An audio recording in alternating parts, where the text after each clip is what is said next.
Hi, everyone. I'm Randy Arrington, and welcome to the 82nd episode of Page Valley Livin.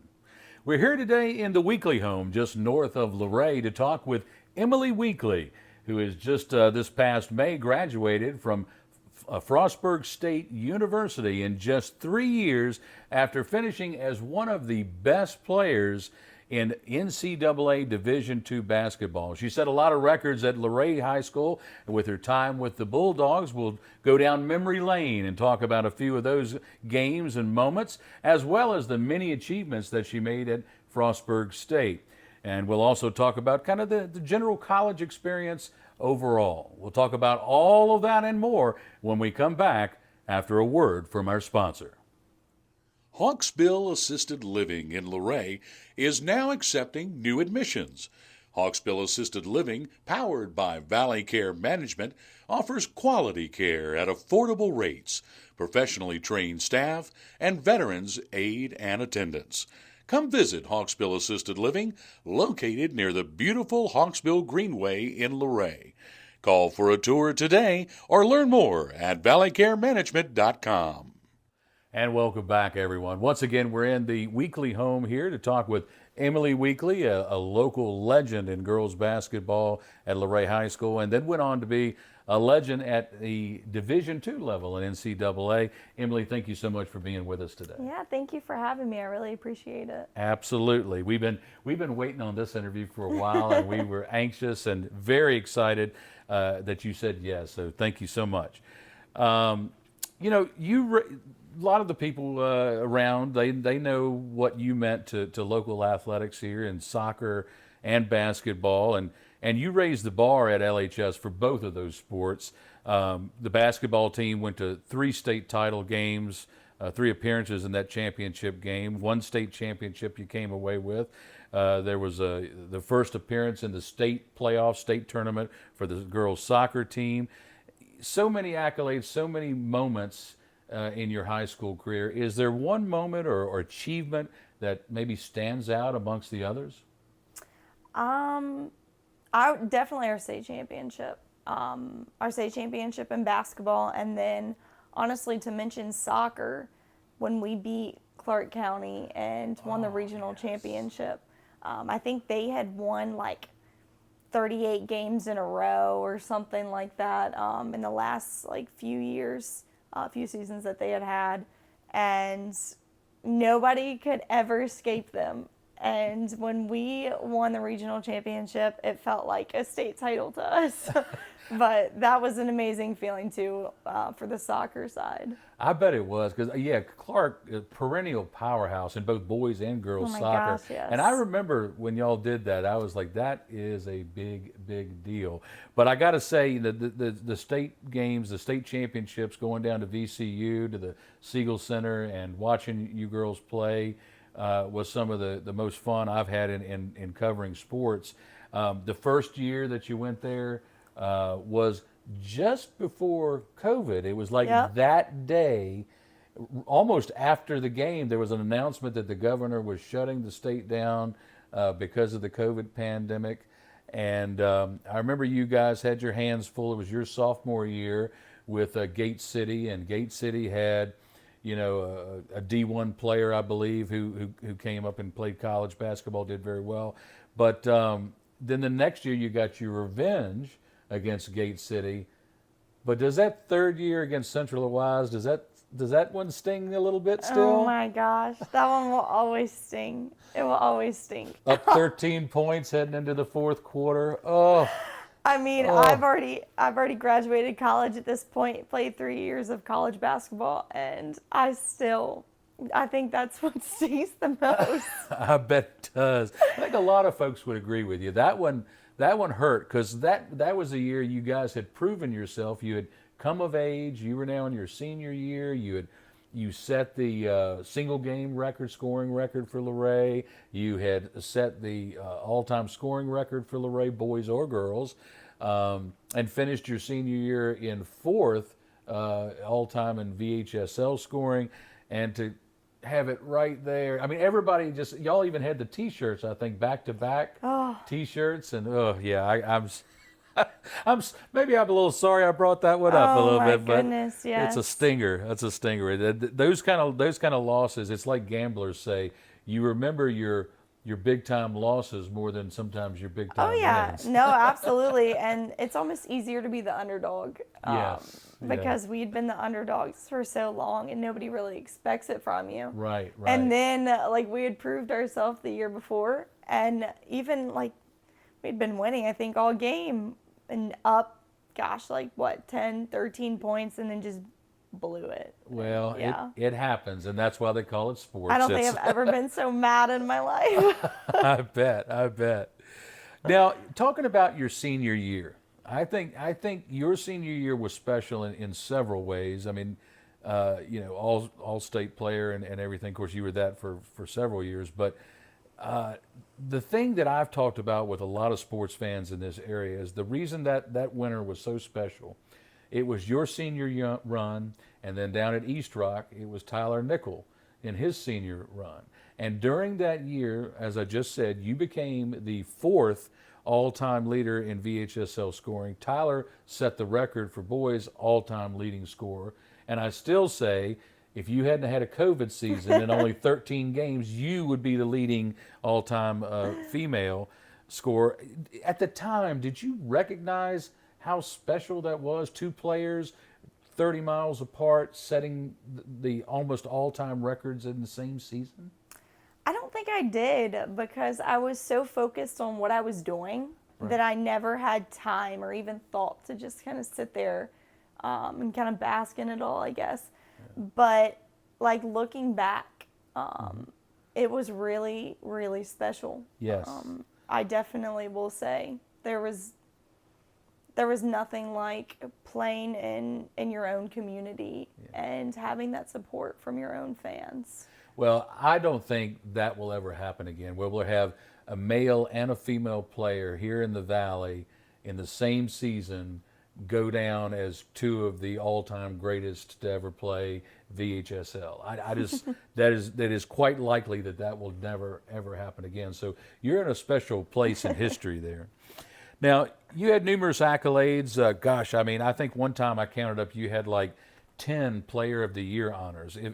Most athletes, if they get 1 Player of the Year, but you had them at the district level, the region level, and the state level between basketball and soccer.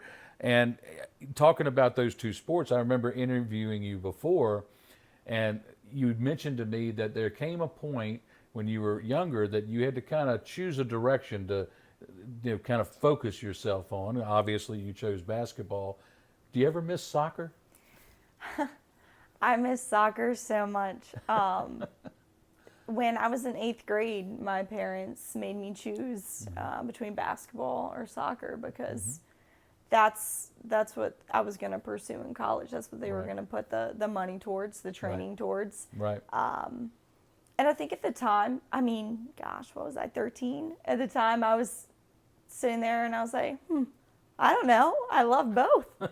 But maybe it's just because basketball was more popular in our town.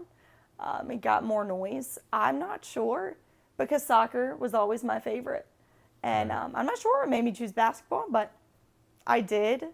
And I think it helped me gain an appreciation for soccer, because I put so much time and effort into basketball that for soccer, I didn't pick up a soccer ball in the off season. Besides, I played some local travel teams just for fun. Right. But I didn't put everything into it. I didn't have pressure on me for soccer. And I almost feel like it made me a better soccer player than it did a better basketball player. Wow. Because it was almost just like freeing. It was like I didn't have to worry about anyone watching me. I didn't have to worry about getting a scholarship. That was my fun sport. So I miss it a lot, because that's how I will always view it, as like my fun sport. Even though everybody knew you were going to go the basketball route, did you have anybody, colleges and stuff, approach you about soccer? I don't really remember. I think I maybe had 1 or 2, but it wasn't anything big. Right. But we go to Luray.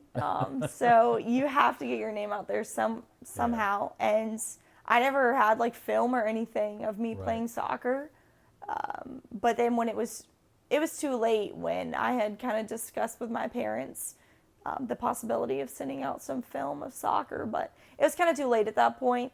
And I had already chosen basketball, and we didn't have like film, and then we'd have to get connections and everything. So your basketball coach probably didn't allow it, but was there any discussion at all of trying to play soccer and basketball at Frostburg? I had joked about it with her a few times. I really did. But she was always like, I cannot have you getting hurt playing soccer. Yeah. And then in my mind, I'm like, I'm on scholarship to play basketball, and it's already, I already have a full load. And I don't think I need to stress myself out any more than I already have. I think that was a good decision. Being a dual sport athlete in college rarely works out, because even when students enter it, then they realize that one of the other is going to be the dominant sport, and that's the way they go. So it usually doesn't last long when they do that. And we're going to talk about your college years here in just a moment in our next segment, but I want to end up our first segment just kind of asking you in general, do you think back well of your time and years being here in Luray and playing for the Bulldogs? Absolutely. I have nothing but fond memories looking back. I had some hiccups here and there, as everyone does on every sports team, but honestly, I've had so many people ask me, do I like playing college basketball or do I like playing high school basketball better? And they're just so different. I would tell anyone playing a high school sport right now that's even just playing or pursuing it at the next level, to really just embrace the moments, playing with your best friends that you've grown up with, that you've played on AAU teams with for your whole life, throughout your whole career. There's just nothing like the camaraderie that you have with that group of people. And for me, I miss seeing all my family in the stands. I mean, I had a lot of family come watch my games at Frostburg, but like extended family, friends, my whole community there. I was playing with my best friends. So that was one thing that I really missed. And it was just, there's nothing that can compare to it, I would say. Well, I was nothing special, but I remember my last football game in high school. I sat there in the locker room, I don't know for how long, and I wouldn't take off the pads. I didn't want to take them off because I knew I would never put them on again. And that's a tough thing. You still have folks who, when you come back and visit in Luray, come up, oh, I remember you doing this or you're doing that. You still get some of that? Oh my gosh, yes. There's this one gentleman who I cannot think of his name at the moment, but he comes up to me very frequently. And I think every single time I see him, he either talks about Frostburg or he talks about how much he misses watching me at Luray. But it's just overwhelming, the amount of support that I've gotten from the community, even since going to college. Like, I got plenty when I was here, but they've really just encouraged me, even when I was struggling at times being a collegiate athlete at Frostburg. When I would come home, I would be so encouraged. So. Well, I know I enjoyed watching you, and at that time we were doing some broadcasting, and actually if you go on our YouTube site, there's still a few clips.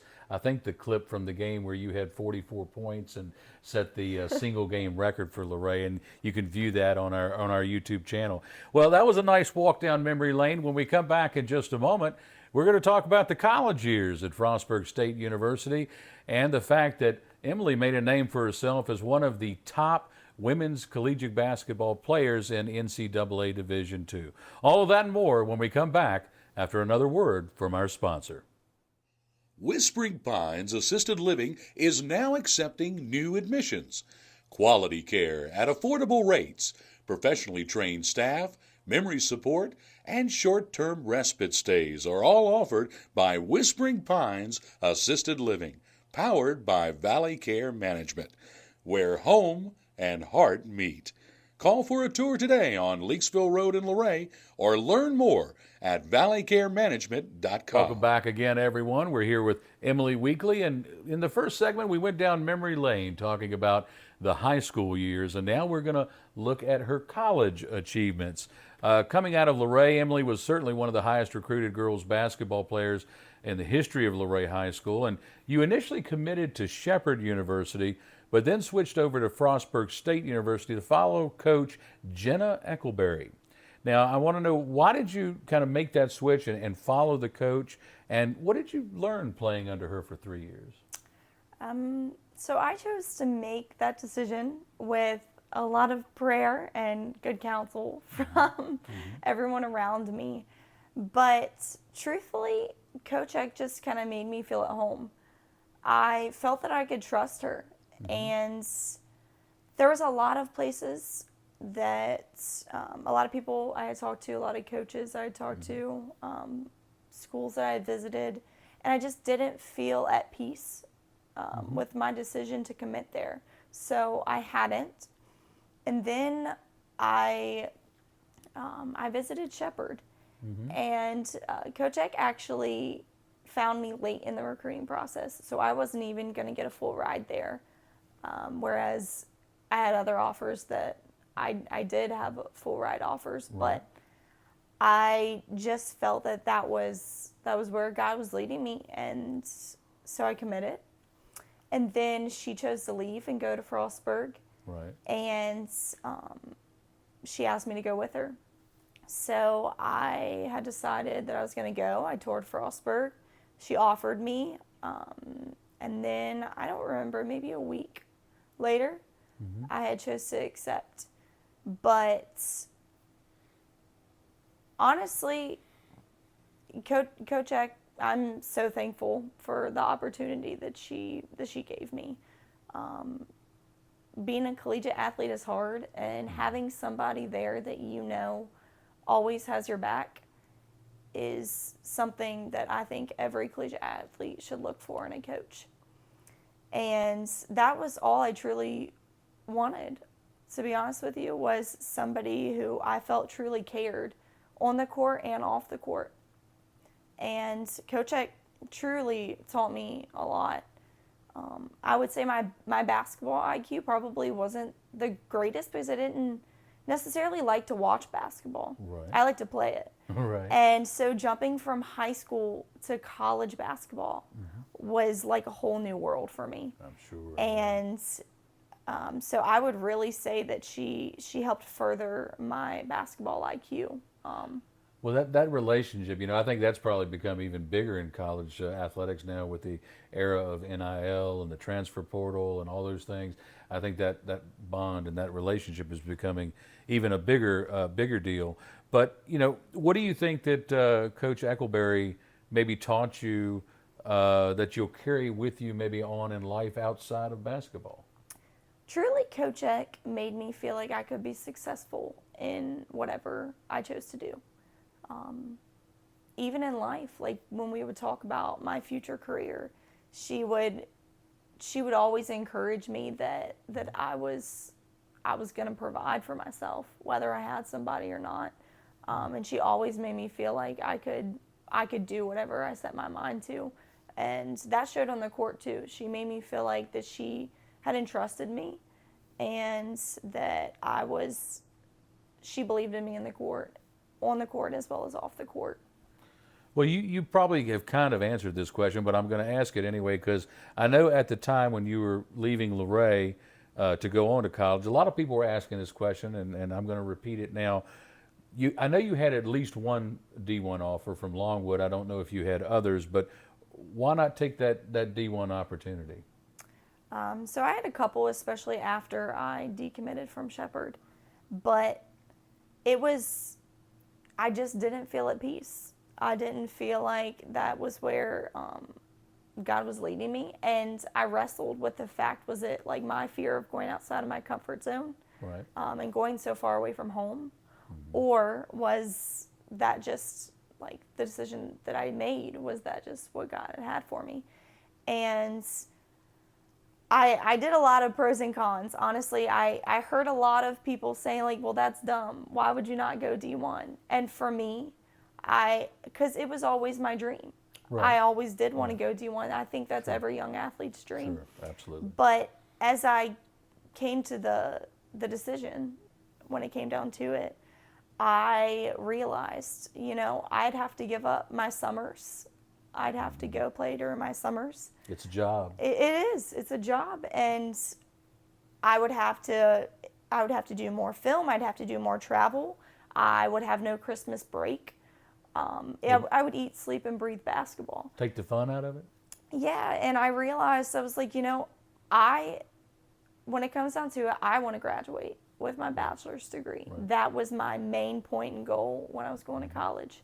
And I wanted to stick to basketball. I didn't want to quit. I wanted to stick to basketball. And I knew myself well enough to know that if I went to Division I, that I don't think I would have liked it. And I think I would have gotten burnt out. Mm-hmm. And I don't think I would have been able to graduate in 3 years because you do have more on your shoulders than you do at the Division II level. Right. So those were my main points when I said, plus I was still getting my college paid for at the Division II level. So I was like, right. And then I got to perform kind of the same role that I had performed for Luray. And I was Right. like, I have more of an opportunity to play. Right. And I still met all my goals. Well, let me ask you this. So obviously when you got to Frostburg, you're in Division II, and I mean, you quickly made a name for yourself in Division II. Obviously, there had to be some Division I offers that came after your freshman year and probably after your sophomore year. And I mean, do you mind sharing some of those opportunities or who it was from if they came, and maybe why not take the leap then? For probably the same reasons. Yeah, well, so technically, if I'm not in the transfer portal, they're not allowed to reach out to me. Okay. But I did have some people who would ask, like, my basketball trainer if I was planning on entering the portal. Do a little roundabout. Yeah, Okay, and okay. then my senior year, when I was finished playing, they're still not allowed to if I'm not in the transfer portal. I see. But I did have people actually message me, colleges, Division I's message me on Instagram and ask me if I'm looking for a free master's. But I wasn't interested. I felt like my basketball journey had come to an end, and I was ready to move on with my life. And I know that that's controversy there because everybody's like, you'll have the job for the rest of your life. You could have played one more year, experienced something new. Right. But ultimately, I was like, no, I don't think I want to. I think I'm ready to move on and start my career. And yeah. That was pretty much what it came to. Well, that makes a lot of sense. The folks on the other side of it, they don't always know all the elements at play and those kind of decisions. Now, you set a lot of school records at Frostburg. You set school records. You set conference records in the Mountain East Conference. You set and folks, listen to this. If you're not aware of this. 3 years in a row as a freshman, a sophomore, and I guess then junior senior. She led all of NCAA Division II in scoring in terms of average scoring per game. 3 years in a row, led women's basketball for the entire country in Division II in scoring. I think that's an amazing feat. Is there anything out of this long list of accolades or achievements while at Frostburg, anything that stands out? I will say honestly, when I was walking out for senior night, they put a space for you to list your favorite memory. Mm-hmm. And I put my favorite memory is our team being featured on SportsCenter. When we had that half-court buzzer beater mm-hmm. against West Liberty, and then we ended up beating them in overtime. That's right. That I think will always be the highlight because we all gathered together and watched it. It was like midnight and we gathered together and watched it come on SportsCenter. Yeah. And it was just the coolest thing. So. I was going to ask you about that if you didn't mention it because getting a shout out from Scott Van Pelt, what do you say? Go Emilee, or you go Emilee, or I tell you that was great. I remember we included a clip of that on our website. You can actually go and look back at one of the old stories on pagevalleynews.com, and we included that ESPN clip in there. I thought that was so cool. Now, you graduated in 3 years. Yes, How did you sir. do that? A lot of prayer. It was hard. It was hard, I will say, but that was the goal of mine. It helped a lot that I took college classes in high school, which I would tell everybody to do so if they haven't already. But it was definitely hard, and it was well worth it. Well, you graduated with a degree in business administration with a concentration in management, and you graduated with a 3.95, very close to a 4.0, and graduated summa cum laude. Now, how in the world did you manage being one of the best Division II basketball players in the country with almost graduating with a 4.0? How did you balance that athletics and academics? A lot of support. A lot of support. Again, a lot of prayer. But honestly, it's very overwhelming going in your freshman year and just not knowing what's to come, not knowing what to expect. That's the most daunting thing, in my opinion, especially as an 18-year-old experiencing the world for the first time. Right. But with the Frostburg community, with a lot of people there who I became good friends with, that really helped me through. A lot of support from my family. Obviously, my faith definitely carried the way. But it was hard, but I would say that those were the main things that helped me get through it. A lot of studying, late nights. Well, let me ask you this. We're going to kind of wind down here a little bit here in our second segment as the sun is coming in from the window here. I don't want to blind you here. But what advice would you give to any local athletes that are hoping to reach the next level and play in college? I think that I would tell them that they could do anything that they want, and it doesn't matter if you are less athletic than the person beside you. But when you go in to practice, work as hard as you can. When you're on your own, work as hard as you can, because I've seen people from past teams that I've been on who probably aren't the most skilled, but they just work so hard and they outwork the more skilled person to get more playing time than them, just because of how hard they work. And It's right in here, isn't it? absolutely, the heart. Or over here. Yeah, the heart a lot of times is lacking in a lot of basketball players these days. They don't see the values, and they see the money, they see the deals instead of what's most important. And they have people telling them how good they are, and they think they Absolutely, can rely stay on grounded. talent That was alone. my next Yeah. point. Yeah. Stay grounded, stay humble, put your faith and trust in God, and keep going. Know where it's coming from. Don't think you have it all, because it can be taken away in a second, so don't take advantage of it. Very, very well put. Now, correct me if I'm wrong, but I believe there's a wedding on the horizon. Yes, there is. I'm What is- actually having a Christmas wedding, December 13th Oh, wow. of this year, so I'm really excited. Tell us about the fella. Where did you meet him? So he was our quarterback at Frostburg State University. Oh, wow. Wow. So that is how I met him. I was a freshman Okay. when he was a senior, and then he Okay. took his 5th year. And then we started talking February of my freshman year, Okay. dating soon after that, and then we've been together ever since. Is he the fella I saw you with maybe at a couple of LHS games when Yes, you came back? yes, Okay, that would be all him. right. And actually, my middle sister married his roommate. Oh. She married his roommate. So a lot of connections there. How is the planning coming? Is that getting crazy?